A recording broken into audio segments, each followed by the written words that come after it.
Thanks, Ben. Thanks, everybody. If you can't hear me or whatever during the talk, wave or let me know or something. Yeah, do try and make sure that you buy the remaining books at the end so I don't have to carry them home. That'd be really helpful. Right. Why do we do what we do? Why rebel?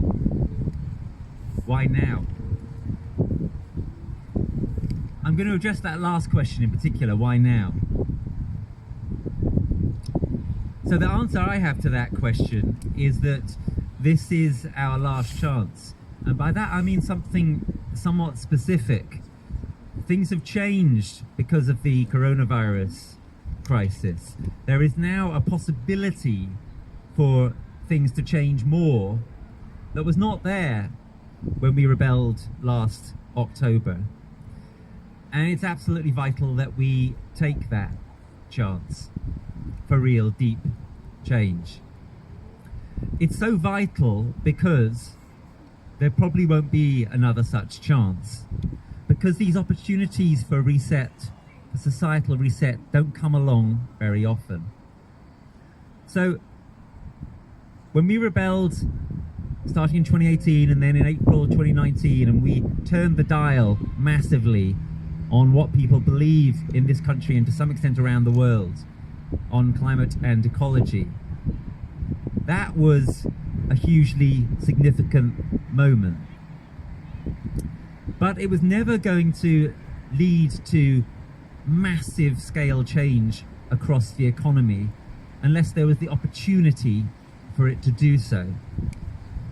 And the coronavirus crisis has created that opportunity. The last such opportunity was in 2008, in the aftermath of the financial crisis. That opportunity was basically completely squandered. If this opportunity is completely squandered, we should assume that it will be at least like 5 years, maybe more like 10, even 15, before there is another similar opportunity. These kinds of massive mega crises that make possible a societal realignment, like you had in the 1930s with the Depression, or in the 1940s with the Second World War, or in the 1970s with the oil shock, they don't come along very often. If we miss this opportunity, the next one will come along after the point at which it's possible to make the kind of changes which would give us some kind of climate safety, give us some kind of outside chance of staying within 2 degrees of global overheat. And if you want to dig more deeply into the reasons why that's so, why the opportunity won't come again quickly, I can give you some very concrete instances of why. The bailouts that are happening now, or not happening, or the way that they're happening, they won't happen again for years to come, because that money will be spent, right? Our money is going into propping up all kinds of dubious, and in some cases not so dubious, industries right now, and into furlough schemes and into stuff like that, right? That's not going to happen again. Yeah, the government found the magic money tree this year. You know, they told us for years, no, there isn't any money for the kind of stuff that you care about. They magically found it this year after they messed up so badly that we went into this absolutely mega coronavirus crisis, which other countries, of course, through intelligent precautionary action, avoided. Countries like New Zealand and Taiwan and South Korea and so on. But the magic money tree doesn't last forever, right? There will be belt tightenings at some point in the years ahead.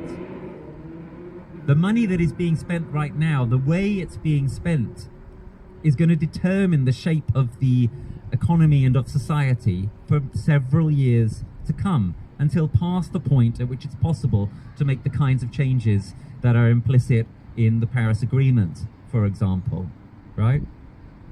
So, the coronavirus crisis is, in a very real sense, the last meaningful opportunity we have for a large-scale reset to put us on the kind of path that would enable us to not be committed to likely collapse as a result of the climate and ecological emergency. Yeah? So that's why now. people say to me, Rupert, isn't it kind of hopeless to think that a rebellion at this point, with everything in such pandemonium, numbers down, etc., isn't it hopeless to think that it's going to work? And my reply is, well, yes, it's almost certainly not going to work. But we have to try now, because it is this last chance. If we didn't make an effort now, then we would never forgive ourselves for having missed the opportunity, because we can't know that it's pointless. We can't know that it's not going to work. The only way we get to have the possibility of things turning out differently is if we try now. And moreover, in Extinction Rebellion, it's never been about just only getting the results, getting the consequences, yeah? That's not the reason, I think, why most of us have done what we've done. We've done what we've done because we can't really do anything different, because we have to offer some kind of true witness to what's being done to our planet. It's a matter of self-respect, right? It's a matter of being able to look in the mirror and say, yeah, you know what? I'm actually standing up and doing the right thing. I'm actually obeying the call. I'm telling the truth. It's not about whether enough other people listen and respond. Of course we'd like them to, yeah? But it's a bit like what Martin Luther famously said. Not Martin Luther King, but Martin Luther, the guy he was named after. Here I stand, I can do no other. I'm not making a speech in favour of Protestantism, but I'm saying that there's something very truthful and deep in those words of Martin Luther, which were the beginning of that enormous revolution that turned out to be Protestantism. If you'd have been an ordinary person talking to Martin Luther then, you'd have said, what, you hope to reform the Catholic Church? This is absolutely absurd, you know? It's impossible. People have been dreaming of doing that for 1,000 years and no one's ever done it. But it got done because Martin Luther said, look, it's not about achieving the results that I want. I'm saying, here I stand, I can do no other. Or in our case, things like, here we sit, we can do no other, right? It's not about, if you put it in Buddhist terms, it's not about attaching to outcomes. It's not about guaranteeing that you get a result. It's about doing the right thing regardless of outcome. So, we try to take this last chance because we must, because we feel that we couldn't respect ourselves, we couldn't look our children in the eye if we didn't at least try, no matter how unpropitious the circumstances. But as I've already implied, it is going to take something like a miracle at this point to turn this supertanker around. I really mean something a bit like a miracle, something a bit like getting home and finding out that President Trump has just converted to being a Buddhist or something like that, you know? It's conceivable, it can't be absolutely ruled out, but don't bet the farm on it. The Climate and Ecological Emergency Bill that we're trying to push through Parliament this time, there's no way it's going to get through Parliament. It's absolutely impossible.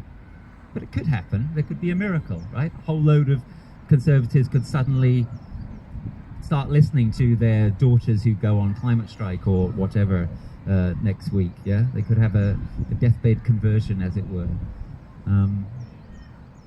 We have to stand up and do the right thing and say, this is the bill that should be passed, even though we know that there's little more than a snowball's chance in hell that it will be. But unless there is a miracle, and pretty soon, then we have to enter into what I call the great sorrow, which I'm sure that some of you have already been experiencing. It tends to come in waves, in my experience. Wave comes forward, then it recedes, then it comes back again. The great sorrow is that we're almost certainly not going to win. Like I say, this isn't about us being heroes in the sense of triumphing and carrying all before us. It's more like the way that people were heroes who fought in the against the liquidation of the Warsaw Ghetto in the Second World War, right? Non-violent direct action probably wasn't an option for most of them. Yeah, they fought to try to stop themselves being carted off to certain death, and they were nearly all killed. Although something quite interesting actually about the Warsaw Ghetto and the uprising in the Warsaw Ghetto is that the percentage of those who rose up and fought with, you know, bricks and homemade grenades and so on against the German army, the percentage